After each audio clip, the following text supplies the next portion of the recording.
आषाढ शुद्ध एकादशी सोहळ्याला अवघे काही तास उरले असताना आपण आता गोपाळपूरच्या पुढं स्वेरी कॉलेज येथे आहोत। ही जी दर्शन रांग आहे या दर्शन रांगेचं शेवटचं टोक आहे, तिथपर्यंत आलेलं आहे। म्हणजे मंदिरापासून 5 किलोमीटर ही रांग आहे।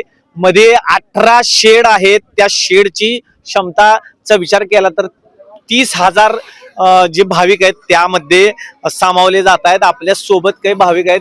काय सांगाल माऊली, कुठून आलाय, किती वेळ लागेल? आता मुंबईवरून पनवेलवरून आलोय। साधारण 15 तास लागेल असं दिसतंय। जास्त वेळ लागला तर रामकृष्ण हरी लागला तरी दर्शन घेणार? हो हो हो उभं राहणार पण दर्शन घेऊनच जाणार। आता लाईन मध्ये उभं राहणार। एवढा वेळ शक्य आहे का? पण होईल होईल। कशासाठी एवढं काय नाही, आता तिथून एवढं लांबून आले पण दर्शन घेऊनच जायचं अशी इच्छा केलेली आलो। तुम्हाला बघायचंच काय तर? होय होय। एकंदरीत मंदिर प्रशासनाने जी तयारी केली होती ती ऐन वेळेस मंदिर प्रशासनाला त्या तयारीमध्ये वाढवावी लागलेली आहे।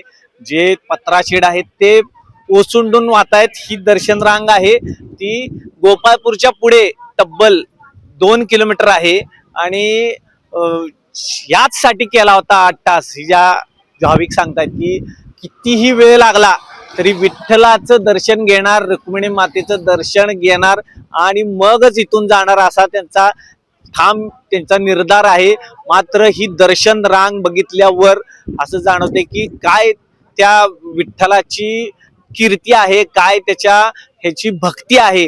जे भाविक आहेत ते सगळ्या गोष्टी विसरून तासोन तास या रांगेत उभा आहेत आणि त्यांना एकच आस आहे, विठ्ठलाचं दर्शन। व्हिडिओ जर्नलिस्ट अजित देशपांडे सोबत वीरेंद्र सिंह उत्पात, न्यूज 18 मराठी, पंढरपूर।